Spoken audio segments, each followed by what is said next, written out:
Oi, oi, oi.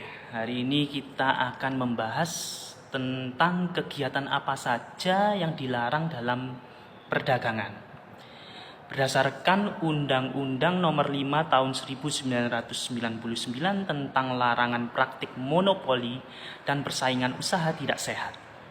Yang pertama adalah monopoli, yakni apabila ada satu pelaku usaha atau penjual yang ternyata merupakan satu-satunya penjual bagi produk barang dan jasa tertentu. Untuk lebih mudahnya, apabila hanya ada satu produsen tetapi memiliki banyak konsumen, ya itu termasuk monopoli.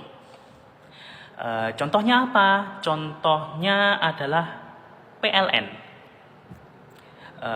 Kemana lagi sih kamu akan membayar tagihan listrik kalau nggak ke PLN? Maka dari itu PLN adalah satu-satunya perusahaan di Indonesia yang dimana bidang usahanya adalah menyediakan sumber daya listrik. Di mana PLN melakukan monopoli sumber daya listrik secara legal karena telah diamanatkan oleh undang-undang dan dalam bentuk BUMN. Lalu, contoh yang ilegal itu seperti apa? Contoh yang ilegal adalah perusahaan air minum yang tanpa izin memonopoli sumber daya air. Seperti, aku akan mengebor gunung ini agar masyarakat di bawah tidak mendapatkan air bersih. Dan mau tidak mau, masyarakat membeli produk air kemasan yang diproduksi oleh perusahaan tersebut. Bukankah dalam Undang-Undang Dasar 1945 pasal 33 ayat 3 menyebutkan bahwa sumber daya alam dipergunakan untuk sebesar-besarnya masyarakat kemakmuran rakyat Indonesia. Jadi, kenapa kamu masih membeli air minum dalam kemasan? Tidak tahulah. Yang kedua adalah monopsoni. Apa sih monopsoni itu? Monopsoni adalah apabila suatu kelompok usaha menguasai pangsa pasar yang besar untuk membeli sebuah produk. Lebih mudahnya, apabila hanya terdapat satu pembeli, akan tetapi memiliki banyak produsen. Bisa disebut dengan pembeli tunggal biasanya. Contohnya apa? Contohnya adalah Bulog. Bulog di mana membeli seluruh hasil panen dari para petani di Indonesia. Hal ini merupakan monopsoni, akan tetapi secara legal. Karena Bulog sebagai BUMN dan sesuai dengan peraturan perundang-undangan. Hal ini bertujuan agar Bulog dapat menjaga stabilitas harga di pasar. Apabila harga suatu komoditi naik, maka Bulog akan mengedarkan komoditi tersebut dengan harga normal dan masif secara banyak di pasar. Agar apa? Sehingga berdasarkan rumus ekonomi, supply and demand, apabila penawaran melebihi dari permintaan, otomatis maka harga akan turun. Lalu contoh yang ilegal itu seperti apa? Contoh yang ilegal itu adalah tengkulak yang nakal contohnya, di mana memaksa membeli dengan harga di bawah HPP. HPP itu adalah harga pokok penjualan. Contoh, petani menjual beras di harga 8.000 per kilo. Akan tetapi tengkulak yang nakal menawar dan memaksa untuk membeli beras tersebut di harga 5.000 per kilo. Lalu karena petani tidak tahu lagi mau menjual berasnya kemana, alhasil para petani tidak mempunyai pilihan lain, menjual dengan harga tersebut 5.000 per kilo tadi kepada tengkulak yang nakal, walaupun mendapat untung yang sangat minim. Yang ketiga adalah predatory pricing, yakni suatu bentuk penjualan atau pemasokan barang dan atau jasa dengan cara jual rugi yang bertujuan untuk mematikan pesaingnya. Contohnya gimana? Contohnya adalah misalnya kamu menjual baju seharga 5.000 per pieces, padahal harga Modal untuk membuat baju tersebut adalah 20.000 per pieces.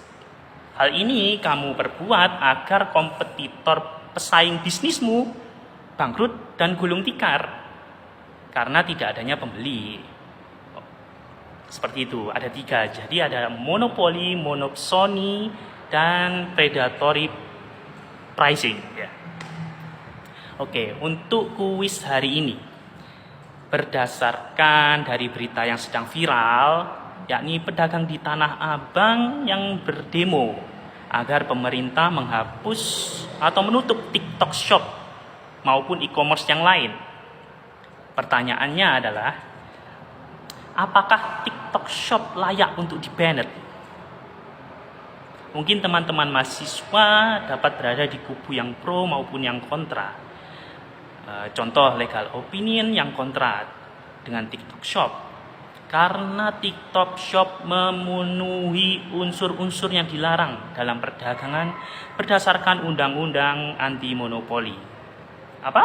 Yang dimana barang-barang yang diimpor dari Cina mempunyai harga yang tidak masuk akal, sangat murah sekali, jauh di bawah harga modal atau HPP. Sehingga produk-produk UMKM nasional tidak dapat bersaing dengan produk-produk yang diimpor dari Cina. Dan hal ini memenuhi unsur tadi, predatory pricing, di mana UMKM lokal akan bangkrut dan gulung tikar. Sehingga produk-produk Cina tidak mempunyai kompetitor. Ingat, apabila sudah tidak ada kompetitor, maka sangat terbuka jalan untuk memonopoli. Lalu, dan apabila sudah memonopoli, maka akan sangat mudah untuk memonopsoni sumber daya alam di Indonesia. Seperti itu. Lalu, mungkin ada teman-teman mahasiswa yang, wah saya pro TikTok Shop, Mas Ande, saya itu setiap hari belanja di TikTok Shop, live di TikTok Shop. Boleh membuat legal opini yang pro TikTok Shop, di mana karena TikTok Shop termasuk e-commerce yang diakibatkan karena perkembangan zaman. Kita tidak bisa memungkiri perkembangan zaman yang sangat pesat, di mana setiap zaman selalu ada evolusi dan revolusi dalam berbagai bidang, tidak hanya dalam bisnis perdagangan saja yang tergerus dengan perkembangan zaman, bahkan dari dulu sudah sering terjadi. Seperti apa? Seperti mesin ketik yang tergerus oleh komputer. Iya kan? Lalu toko kelontong yang tergerus oleh Alfamart dan Indomart. Wartel yang tergerus oleh handphone. Lalu warnet yang tergerus oleh wifi dan paket data. Lalu yang terakhir-terakhir ini adalah ojek pangkalan yang tergerus oleh ojek online. Maka dari itu, di setiap perubahan hanya ada 2 pilihan, yaitu bertahan hidup karena bisa beradaptasi, atau yang kedua, mati karena gagal untuk beradaptasi.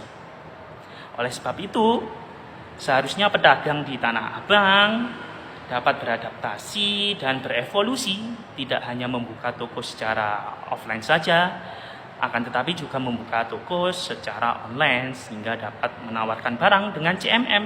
Apa itu CMM? CMM yaitu cepat, mudah, dan murah. Jika barang itu kalau tidak bisa cepat ya mudah, kalau nggak bisa mudah ya murah saja, pasti akan laku di pasaran. Dan untuk kebijakan impor, pemerintah dapat menerapkan bea cukai yang tinggi, sehingga harga barang dari luar negeri at least setidaknya sama atau lebih mahal daripada barang dalam negeri, sehingga melindungi produk dalam negeri juga. Karena produk dalam negeri lebih murah atau sama kualitasnya dengan produk dari luar negeri. Oke, sekian dari saya Ande Prima Idola. See you when I see you. Malam minggu enak-enak pacaran dikasih tugas. Maafkanlah dosenmu yang jomblo ini, komennya say.